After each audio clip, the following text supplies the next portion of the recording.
Good morning students. आज का अपना टॉपिक है फोटो इलेक्ट्रिक इफेक्ट। ठीक है, क्या टॉपिक है बच्चों अपनी? Photo electric effect. Photo electric effect बोलते कब है? जब किसी मेटल की सरफेस से फोटोन्स जाकर के स्ट्राइक करता है, टकराता है, तो फिर उस मेटल की सरफेस से इलेक्ट्रॉन्स बाहर निकलते हैं। ठीक है ना? ठीक है, जब किसी मेटल की सरफेस से फोटोन जाकर के स्ट्राइक करता है तो उस मेटल की सरफेस से इलेक्ट्रॉन्स बाहर निकलते हैं। इलेक्ट्रॉन्स कम आउट, ठीक है, from the metal surface. Okay, so this phenomena is called photo electric effect. Clear बच्चों आपकी? देखिए, इस इफेक्ट में होता क्या है बच्चों, मैं आपको बताना चाहता हूं। एक्चुअली देखिए, किसी भी मेटल में आपके क्या होते हैं, बहुत सारे एटम्स होते हैं। ठीक है ना? तो मैं देखो कोई आपके किसी मेटल एटम का यहाँ डायग्राम बना देता हूँ। जैसे देखो, ये क्या हुआ, आपके न्यूक्लियस है और ये उसके सराउंडिंग उसका ऑर्बिट है। ठीक है बच्चों, देखो ये ऑर्बिट है। ओके, अब इन ऑर्बिट में इलेक्ट्रॉन्स क्या कर रहे हैं, आपके रिवॉल्व कर रहे हैं। ठीक है, जब फोटॉन्स इस ऑर्बिट में प्रेजेंट इलेक्ट्रॉन से आकर के स्ट्राइक करेगा, ठीक है, फोटॉन्स जब ऑर्बिट में प्रेजेंट इलेक्ट्रॉन से जाकर के स्ट्राइक करेगा तो बच्चों क्या है, इलेक्ट्रॉन उस फोटोन की एनर्जी को गेन करके क्या होंगे, वाइब्रेट होंगे। ठीक है, एनर्जी को गेन करके वाइब्रेट होंगे और बाहर निकलने की कोशिश करेंगे।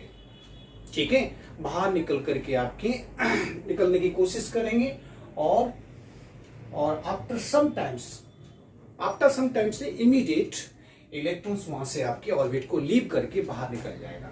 ठीक है, अब देखिए, अब इस प्रोसेस में होता क्या है, इलेक्ट्रॉन को वाइब्रेट करने के लिए, उसकी जगह पर एक्सिस पर वाइब्रेट करने के लिए जो मिनिमम एनर्जी रिक्वायर्ड होती है उसको हम बोलते हैं आपके वर्क फंक्शन बोलते हैं, या थ्रेशोल्ड एनर्जी बोला जाता है। ठीक है ना? ओके, किसी भी मेटल के ऑर्बिट में प्रेजेंट इलेक्ट्रॉन को वहां से वाइब्रेट करने के लिए, यानी कि अब वो निकलने की तैयारी में है। ठीक है ना? तो जो मिनिमम एनर्जी रिक्वायर्ड होती है उसको हम बोलते हैं थ्रेशोल्ड एनर्जी बोलते हैं बच्चों। क्लियर बेटा आपकी ये चीज? ओके, अब इलेक्ट्रॉन को ऑर्बिट से बाहर निकल के जाना है। ठीक है, तो उसको एक्स्ट्रा एनर्जी की जरूरत होगी बाहर निकल के जाने के लिए, मूव करने के लिए, तो वो होती है आपके काइनेटिक एनर्जी के फॉर्म होती है।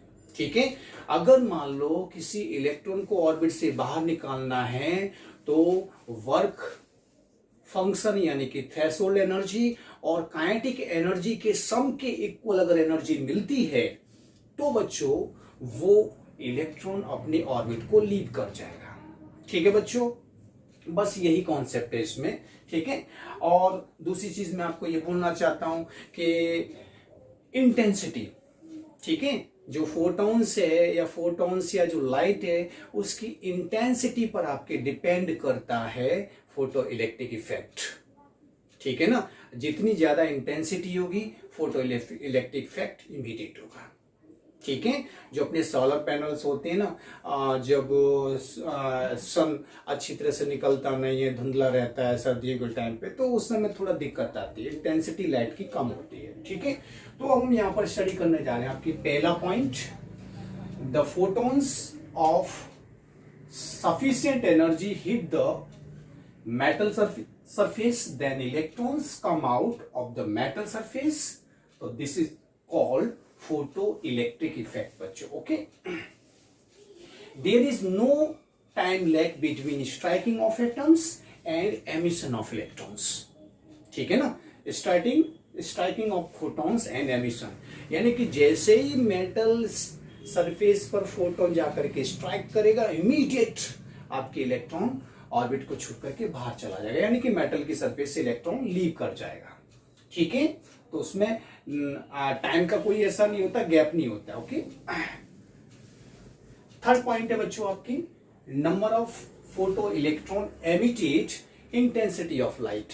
इंटेंसिटी ऑफ लाइट अगर ज्यादा है तो फोटो इलेक्ट्रॉन ज्यादा एमिटेड होंगे, अगर इंटेंसिटी ऑफ लाइट कम है तो फोटो इलेक्ट्रॉन आपके कम एमिटेड होंगे बच्चों। क्लियर बेटा आपकी चीज? ठीक है, तो ये पॉइंट है। नेक्स्ट है आपकी मिनिमम फ्रीक्वेंसी रिक्वायर्ड।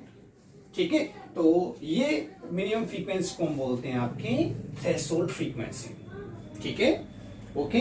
वाइब्रेट करने के लिए मिनिमम फ्रीक्वेंसी रिक्वायर्ड होती है जिसको हम बोलते हैं थ्रेशोल्ड फ्रीक्वेंसी। इसी थ्रेशोल्ड फ्रीक्वेंसी को यूज करके हम थ्रेशोल्ड एनर्जी निकालते हैं। ठीक है, अब वर्क फंक्शन थ्रेशोल्ड एनर्जी बोलते हैं इसको, W0 से रिप्रेजेंट किया है। ठीक है, तो इसका फॉर्मूला क्या हो जाएगा, H न्यू नॉट। तो यहाँ न्यू नॉट है आपके थ्रेशोल्ड फ्रीक्वेंसी है और ये W0 है थ्रेशोल्ड एनर्जी या फिर वर्क फंक्शन है बच्चों आपकी। ठीक है, नेक्स्ट पॉइंट है आपकी minimum energy of photon required to remove a electron is called work function. ठीक है, तो वर्क फंक्शन किसको बोलते हैं, मैं आपको बता चुका हूं बार बार। ठीक है, तो वही है आपकी कि minimum energy of photons required to remove a electron is called work function. ठीक है, अब ये नेक्स्ट आपकी kinetic energy of electron increase with increase in frequency of photons. ठीक है, यानी कि फोटोन की फ्रीक्वेंसी को हम इंक्रीज करेंगे तो काइनेटिक एनर्जी आपकी क्या हो जाएगी, इंक्रीज। सिंपल सी बात है, फोटोन की फ्रीक्वेंसी डायरेक्टली प्रोपोर्शनल होती है एनर्जी। अगर आपने फ्रीक्वेंसी इंक्रीज की तो एनर्जी आपके फोटोन की ज्यादा होगी और फोटोन की एनर्जी ज्यादा होगी तो काइनेटिक एनर्जी भी ज्यादा हो जाएगी। एक एग्जांपल के तौर पर हम यहाँ पर स्टडी कर लेते हैं। जैसे कि मैंने बनाया बच्चों आपके, जैसे ये फॉर्मूला है ना हमारा E इक्वल W0 प्लस के।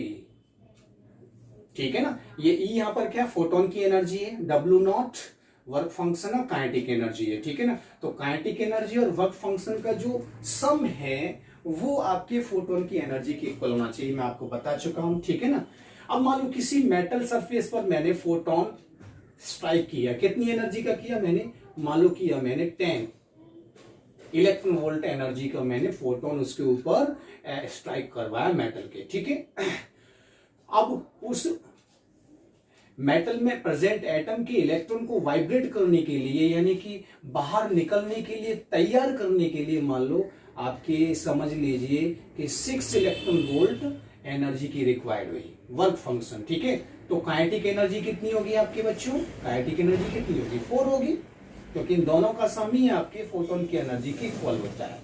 अब मैंने क्या किया बच्चों, मैंने फोटोन की एनर्जी इंक्रीज कर दी, मैंने फोटोन की एनर्जी कर दी मान लो 12 इलेक्ट्रॉन वोल्ट। ठीक है, तो वर्क फंक्शन तो उतना ही रहेगा क्योंकि मेटल वही है।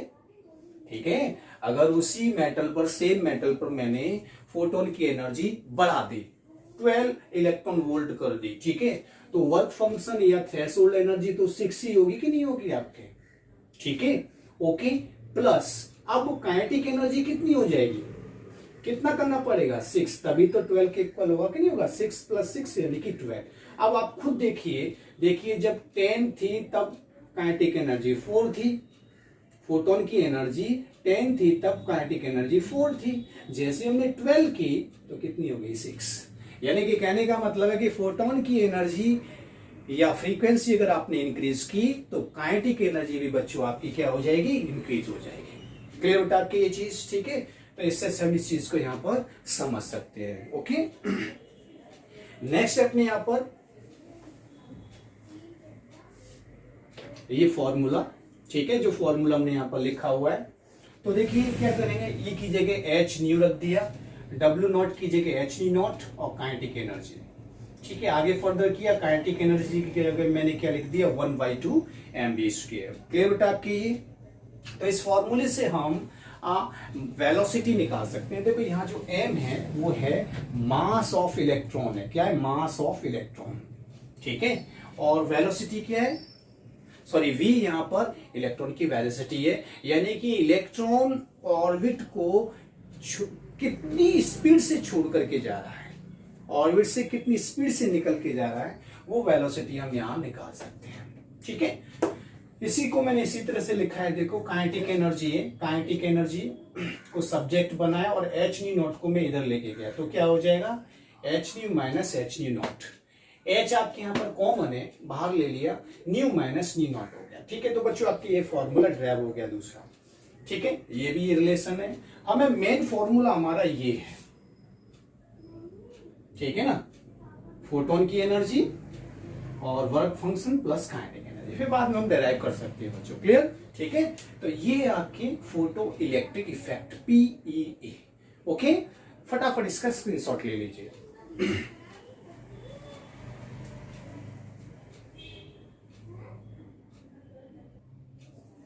अब बच्चों हम नेक्स्ट क्वेश्चन करने जा रहे हैं इसमें, इसके रिगार्डिंग क्वेश्चन प्रैक्टिस करके देखते हैं बेटा यहाँ पर। ठीक है, तो क्वेश्चन प्रैक्टिस करते हैं। क्वेश्चन है बच्चों आपके यहाँ पर, threshold frequency for metal is, threshold frequency for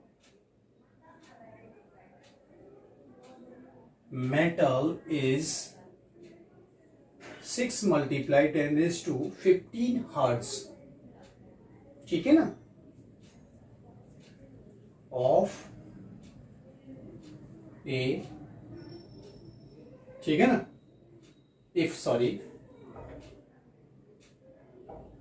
if a photon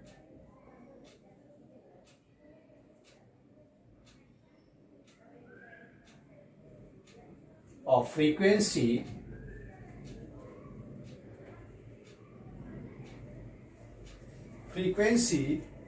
1 multiplied 10 raised to minus 16 hertz। ठीक है, तो strike the metal surface, strike the metal surface। ठीक है बच्चों, तो then kinetic energy of electron. ठीक है, तो kinetic energy of photo electron आपसे पूछा है उसने। ठीक है, अब देखिए इसमें दिया क्या है बच्चों आपके, एक्चुअली आपको मालूम है कि हमारा फॉर्मूला होता है energy of photon equal work function plus kinetic energy बच्चों। ठीक है ना, ये होता है। अब देखिए इसमें क्या है, थ्रेशोल्ड फ्रीक्वेंसी ये गिवन है, यानी कि आपको वैल्यू दे रखी है न्यू नॉट की, दे रखी है 6 multiplied 10 raised to minus 15 hertz. If a photon frequency, यानी कि आपको न्यू नॉट न्यू दे दिया है 1 multiplied 10 raised to 16, ठीक है, हर्ट्ज। ठीक है, ये आपको वैल्यू गिवन है और आपसे पूछ लिया है उसने काइनेटिक एनर्जी। ठीक है, ये पूछा है। तो बच्चों काइनेटिक एनर्जी को हम क्या पहले सब्जेक्ट बना लेते हैं। ठीक है, काइनेटिक एनर्जी को मैंने सब्जेक्ट बना लिया यहाँ पर, W नॉट को इधर ले गया, यानी कि E minus W not. Okay, अब देखिए एनर्जी के फॉर्म में तो है नहीं वैल्यू, आपके फ्रीक्वेंसी के फॉर्म में दे रखी है, तो इसको हम क्या करेंगे, ये देखो E इक्वल क्या हुआ h new minus W not क्या हुआ आपके h न्यू नॉट। ठीक है, तो h कॉमन ले लीजिए, न्यू माइनस न्यू नॉट। ठीक है बच्चों, ये काइनेटिक एनर्जी का आपका एक तरह से जो न्यूमेरिकल में गिवन है उसके अकॉर्डिंग फॉर्मूला आ गया। ठीक है, अब बस आपको वैल्यू पुट करनी है। h की वैल्यू बच्चों यहाँ पर देखिए आपके 6.62 मल्टीप्लाई 10 raised to minus 34 होती है। ठीक है बेटा आपकी, और न्यू की वैल्यू आपको कितनी दे रखी है 16 में दे रखी है, तो ऐसा कर लेते हैं 10 मल्टीप्लाई 10 raised to 50। क्लियर ना, ऐसे कर लेंगे, माइनस इसकी दे रखी है 6 मल्टीप्लाई ये तो बच्चों देखिए 6.62 मल्टीप्लाई 10 raised to minus 34। अब देखिए इसमें मल्टीप्लाई 10 माइनस 10 पर 50 और 10 पर 50 आपकी क्या कॉमन आ जाएगा, आगे ना बेटा आपकी। अब देखो बच्चा 10 माइनस 6 तो क्या होता है 4 होता है बेटा आपकी। ठीक है, अब क्या है देखो डायरेक्टली मल्टीप्लाई कर दो बेटा, यहाँ पर मल्टीप्लाई करेंगे तो यहाँ पर हमारा आता है 26.48 multiply 10 raised to minus 19 joule. ठीक है बच्चों, तो काइनेटिक एनर्जी कितनी है बच्चों आपकी इतनी हुई, यानी कि जब इलेक्ट्रॉन आपके ऑर्बिट मेटल की सरफेस को जब वो लीव करेगा तो इतनी काइनेटिक एनर्जी को लेकर के वो बाहर निकलेगा। ठीक है बच्चों, तो इस तरह के आपके डायरेक्टली फॉर्मूला बेस्ड क्वेश्चंस आते हैं बच्चों इसमें। ठीक है, और बस हमें इन पर थोड़ा ध्यान देना है, और फॉर्मूला तो मैं आपको ऑलरेडी अभी लिखवा ही चुका हूँ। मेन फॉर्मूला हमारा E equal W not plus kinetic energy है। ठीक है, ठीक है, ओके। चलो नेक्स्ट लेक्चर में मिलते हैं नेक्स्ट टॉपिक के साथ। Thank you.